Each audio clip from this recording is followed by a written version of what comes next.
Have you ever seen a soul shatter with a single sentence? A bond, forged by the moon goddess herself, severed by the cruel twist of a lip and a word spoken like a curse. For Elara, the great hall of the Silver Moon Pack wasn't a party. It was an execution ground for her heart. He looked her right in the eyes, her fated mate, the one she'd been dreaming of since she was a little girl, and he said, "I reject you." The words echoed in the sudden, crushing silence. He was Alpha Ronan, son of their pack's leader, and she was, well, she was nothing.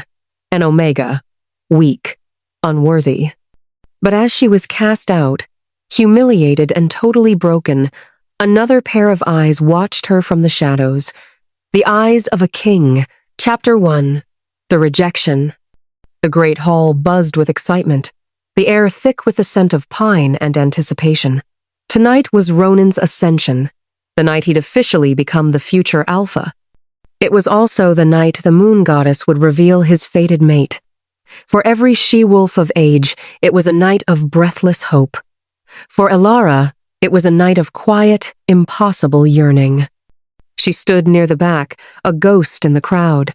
Her Omega status was like a brand, marking her as lesser.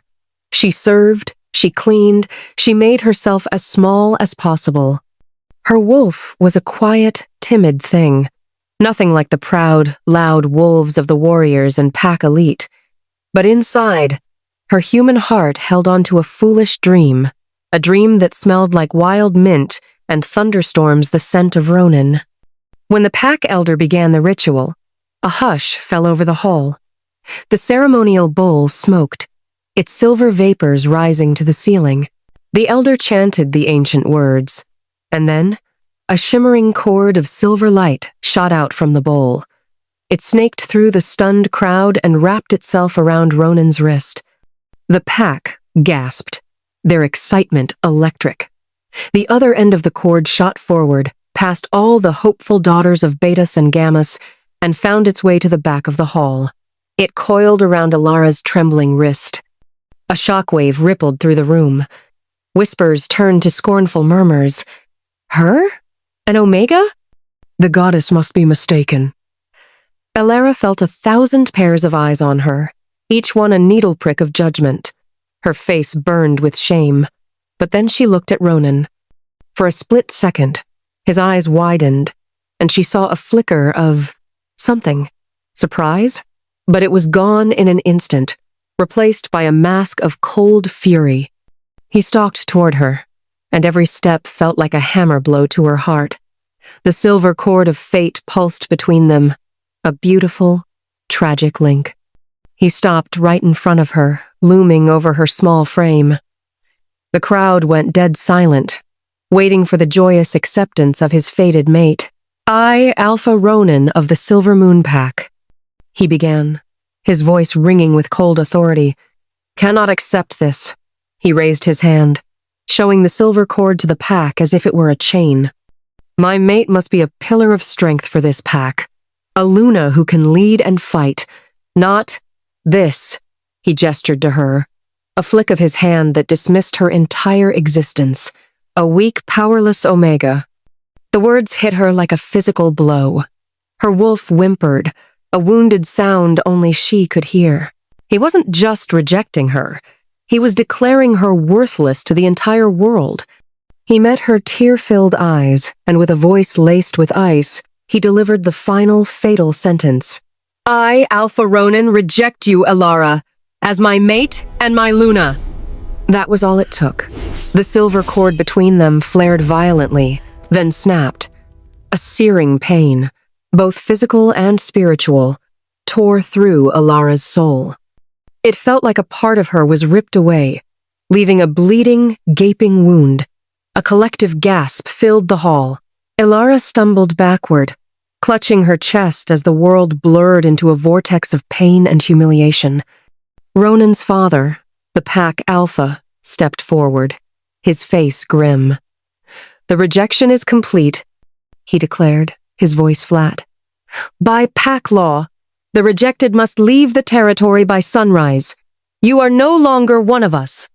Cast out, banished, Broken, Elara didn't wait for the sun. She turned and fled, the sound of the pack's party restarting behind her, a cruel symphony chasing her out into the cold, unforgiving night. She ran with no destination, just trying to put as much distance as possible between her and the place where her heart had been destroyed. The forest swallowed her whole, its dark trees a fitting shroud for her dead dreams. She ran until her lungs burned and her legs gave out, collapsing onto the damp earth, a solitary outcast under the cold, silent gaze of the moon. Chapter 2. The Claiming. Out in the wilderness, there was no mercy. For 3 days, Elara wandered, a ghost of herself. Hunger gnawed at her, and a chilling despair settled deep in her bones. The pain from the broken bond was a constant, agonizing thrum under her skin. Her quiet wolf had retreated so far inside her that she felt utterly alone. She was an omega, trained to serve, not to survive. Every snap of a twig made her jump. Every shadow looked like a predator. She was dying, and a part of her welcomed it. On the 3rd night, a storm broke, rain falling in cold, punishing sheets. Shivering uncontrollably, she took refuge in the hollow of an ancient oak tree, curling into a ball. This is it, she thought, a strange sense of peace washing over her. This is where it ends. It was the scent that reached her first, pulling her back from the edge of unconsciousness. It smelled of ozone and ancient earth power and dominance so profound it made the air itself feel heavy. It was nothing like her old pack. This was older, wilder, and infinitely more dangerous. Primal fear pierced through her daze. Her head snapped up, her eyes straining to see through the rain. A figure emerged from the storm, moving with a fluid grace that defied the muddy ground. He was colossal, a silhouette of raw power against the sky. As he got closer, lightning split the heavens, lighting him up for a terrifying moment. His hair was as dark as a starless night, plastered to his high cheekbones. And his eyes, they seemed to glow with an internal fire, an intense silver that cut right through the gloom. He wasn't a common warrior. This was a predator of the highest order. He stopped right in front of her, his silver eyes locked on her. She cowered, expecting the end. But he didn't move. He just watched her, his expression unreadable. He tilted his head, like a wolf studying prey. But there wasn't hunger in his gaze. There was curiosity, and something else. Something that made her own dormant wolf stir for the first time in days. "You are far from any packlands," he said. His voice wasn't a shout, but a low rumble that seemed to come from his very chest, cutting through the storm with effortless authority. "And you carry the stench of a broken bond." Elara flinched, shame and pain washing over her again. She couldn't speak. He took a step closer, kneeling so his eyes were level with hers. The sheer force of his presence was overwhelming. He was an alpha of alphas, a king. She could feel it in the way the very earth seemed to bend to his will. This was Kalen, the Alpha King of the Northern Territories, a figure people only spoke of in hushed, fearful whispers. A ruthless conqueror who ruled a dozen packs with an iron fist. A man who, they said, had given up on ever finding his fated mate. He reached out a hand, and she squeezed her eyes shut, bracing for a blow. But his touch was surprisingly gentle as he brushed the matted hair from her face. A jolt, like lightning itself, shot through her.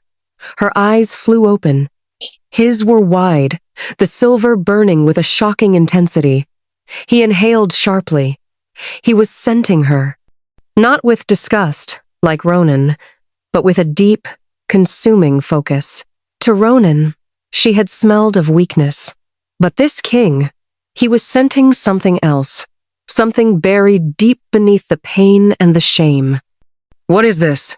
he murmured, his voice thick with disbelief. His gaze was no longer just curious, it was possessive. He saw past the grime and the torn clothes. He saw the faint, shimmering ember of a power so rare it was thought to be extinct for centuries, the power of a lunar wolf.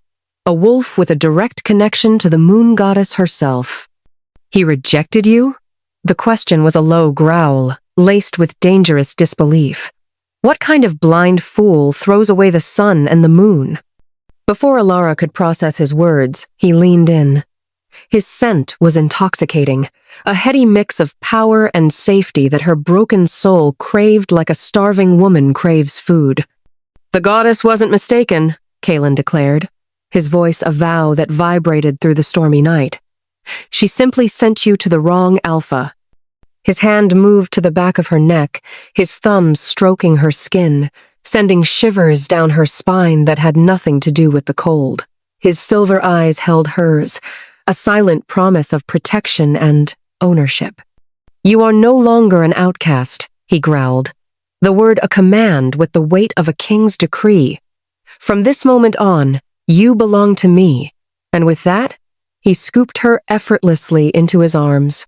She felt weightless against his powerful chest. As he rose to his full height, cradling her like she was the most precious thing in the world, Elara's consciousness finally gave way. She fell into the darkness, not with the fear of death, but with the startling, impossible feeling of being found. The last thing she knew was the possessive, unwavering beat of the Alpha King's heart. Chapter 3. The Awakening. Waking up was slow. The first thing Elara registered was warmth. A deep warmth that chased away the bone-deep chill that had been her constant companion. The second was softness. She was lying on something impossibly soft, covered by furs that felt like spun clouds. The air smelled of sandalwood, old leather, and that same intoxicating, powerful scent of Kaelin. Her eyes fluttered open. She wasn't in a forest. She was in a vast room hewn from dark stone, furnished with a stark luxury she'd never imagined. A massive fireplace crackled on the far wall, casting shadows across towering shelves filled with ancient books and maps. This was a king's chamber. Panic seized her. She sat up abruptly, the furs pooling around her waist. She was wearing a simple, clean linen shift. Her own filthy clothes were gone. Someone had cleaned her up. Easy. A low voice rumbled from across the room. Kaelin was sitting in a large, throne-like chair by the fire. He wasn't looking at the book in his lap. He was looking at her, his silver eyes just as intense as they had been in the storm. "Where am I?" she whispered, her voice hoarse. "My fortress, in the heart of the Northern Territories," he answered calmly. "You're safe." Safe. The word felt foreign. She hadn't been safe a day in her life. She clutched the furs to her chest. "Why did you bring me here?" "I told you," he said, closing his book with a soft thud. "You belong to me." He rose and walked toward the bed, sensing her fear and stopping a few feet away. "Your fated mate was a fool. He saw a field mouse and was blind to the lioness sleeping inside. I'm not so blind. I don't understand," she stammered. "I'm an Omega. I have no power." A faint, humorless smile touched his lips. "That's what you were made to believe. You've been suppressed. Told you are weak for so long that your own wolf has gone into hiding." He gestured to the room around them. "This fortress is built on a nexus of power. Can't you feel it? It's calling to the part of you that has been starved." Now that he mentioned it, she did feel something. A faint hum in the air, a vibration in the very stones of the castle. It wasn't frightening. It felt like coming home. For the next few weeks, Kaelin was a constant, formidable presence. He wasn't cruel, but he was demanding. He brought her rich stews and roasted meats himself, slowly bringing strength back to her body. He'd sit with her for hours, sometimes in silence, just letting her get used to his overwhelming aura. He taught her about the world beyond her small pack, about politics and the ancient history of their kind. He also started her training. "Your power is tied to the moon," he explained in a vast stone training circle behind the fortress. "But it's been dormant for so long we have to coax it awake." The training was grueling. He pushed her to run, to fight against training dummies until her arms trembled. At first, she failed constantly. She was clumsy and weak. The warriors of his royal pack watched from a distance, confused. Why was their mighty king wasting time on this fragile, rejected Omega? One evening, frustration and despair overwhelmed her. She couldn't land a single blow as Kaelin easily deflected her clumsy attacks. "Is this all you have?" he challenged, his voice sharp. "Was Ronan right? Are you really that weak?" The mention of Ronan's name was like a key turning in a rusty lock. The humiliation, the pain of his rejection, the memory of his scornful eyes, it all came rushing back. But this time, it wasn't just pain. It was rage. A pure, white-hot fury she had never let herself feel. A guttural cry tore from her throat. The air around her crackled. The humming energy she'd felt in the fortress now surged within her. Her soft brown eyes flashed with an ethereal silver light. Without thinking, she threw her hands forward. A wave of pure, shimmering energy the color of moonlight erupted from her palms and slammed into Kaelin. The Alpha King, a warrior who had faced armies, was thrown back several feet. He looked up, not with anger, but with a look of fierce, triumphant pride.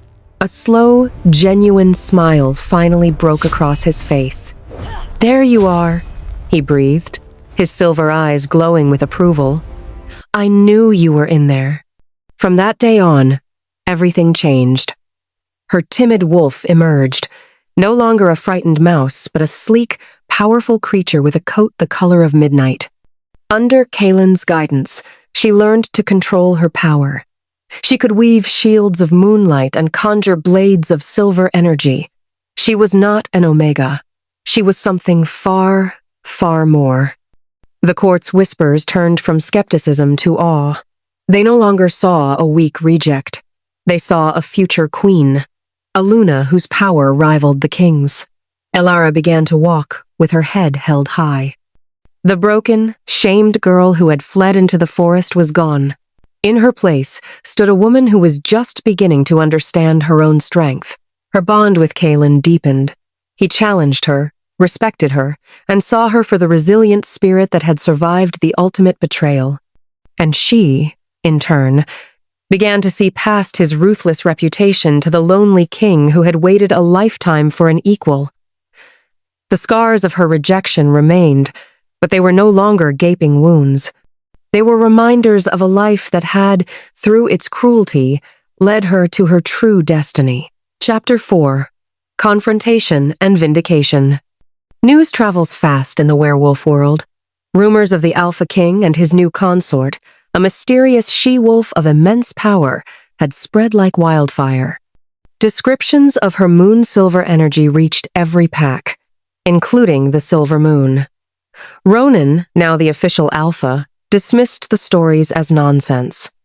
The weak Omega he'd cast aside, powerful, impossible. The catalyst came in the form of a summons. King Kaelin called a council to address the growing threat of feral wolf packs. As Alpha of a border pack, Ronan had to attend. He arrived with his chosen Luna, a haughty beta she-wolf named Lyra, feeling confident. The memory of his rejected mate was a distant, insignificant footnote. He entered the Grand Council chamber where the alphas of all the major packs were gathering. On a raised dais sat two imposing thrones. One was occupied by King Kaelin, his presence dominating the room. The other was empty. Kaelin called the council to order. As he began to speak, a side door opened, and a figure entered with a silent, confident grace that drew every eye. It was a woman of breathtaking beauty, dressed in deep midnight blue robes. When she lifted her head, Ronan's world tilted on its axis. It was Elara, but it was not the Elara he remembered. The timid, downcast girl was gone. This woman's eyes held a confident, silver-flecked fire. The aura of weakness was replaced by a palpable energy that hummed in the air. She walked to the dais and, without a word, took her place on the throne beside the Alpha King. Kaelin paused, and placed his hand over hers, a simple, possessive gesture that silenced the entire room. Ronan just stared, his jaw slack. "Lyra," his Luna, sneered beside him. So, the little Omega found herself a new master?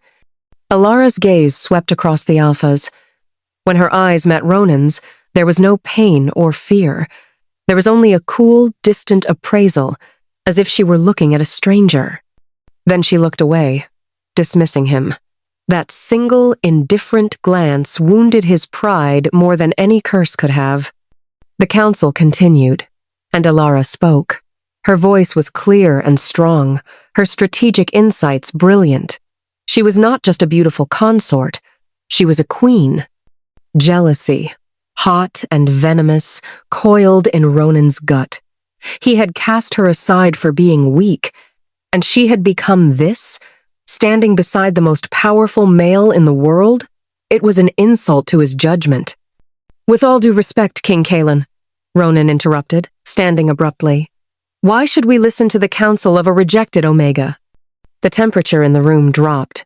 Kaelin's eyes narrowed, a low growl rumbling in his chest. But before he could speak, Elara raised a hand. She rose from her throne, her expression serene. "Alpha Ronan is correct," she said calmly. "I was a rejected Omega." She walked slowly down from the dais, her gaze locked on his. "You rejected me because I was weak. Because you believed I had nothing to offer your pack." She stopped directly in front of him. He could feel the power radiating from her in waves. "You were wrong," she said simply. Consumed by rage, Ronan did the unthinkable. He lunged at her, intending to put her back in her place, to prove she was still the weakling he had discarded. He never even got close. Elara didn't flinch. She just raised her hand. A shield of solid, shimmering moonlight materialized between them. Ronan slammed into it with the force of a battering ram, and the impact threw him backward. He landed in a heap at the foot of his own chair, stunned and gasping. The entire council was on its feet, shocked. Elara lowered her hand, the shield dissolving into motes of light. She looked down at her former mate, crumpled on the floor, and for the first time, a flicker of emotion crossed her face. It wasn't hatred, it was pity. "My power was never gone, Ronan," she said, her voice echoing in the silent chamber. "It was sleeping. It was waiting for an alpha, worthy of waking it." She glanced back at Kaelin, who watched her with pure adoration. "The moon goddess didn't make a mistake. She gave you a gift you were too blind to see, a gift you threw away." She turned her back on him then, a final, absolute dismissal, and walked back to her throne. The confrontation was over. Ronan was humiliated. He had attacked the king's mate in front of every alpha in the territories. He had revealed himself to be not just a fool, but a reckless one. Elara had found her vindication, not in revenge, but in who she had become. She didn't need to scream or fight to prove her worth. She simply had to be herself. She had been deemed not enough by the boy destiny had chosen for her, only to be claimed and cherished as everything by a king. The destined love had been a curse, but the chosen love had made her a queen. The council at Sunstone Citadel marked a new beginning. Ronan was censured, his pack stripped of its honors, forever haunted by the ghost of the queen he had thrown away. He became a living testament to the fact that true weakness isn't a quiet spirit, but an arrogant heart that can't recognize true strength. For Elara, the confrontation was the final step. It wasn't about punishing Ronan.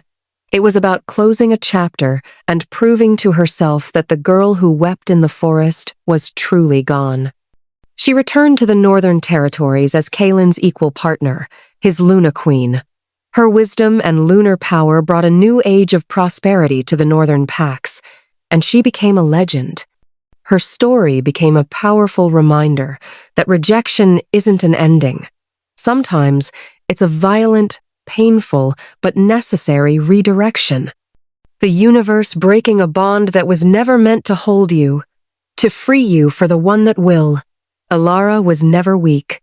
She was a storm waiting to happen, a queen in slumber. She didn't need a fated mate to give her value. She needed a true king, wise enough to recognize the lightning in her eyes and brave enough to stand with her in the rain. She hadn't been cast aside by destiny, she had been saved for it.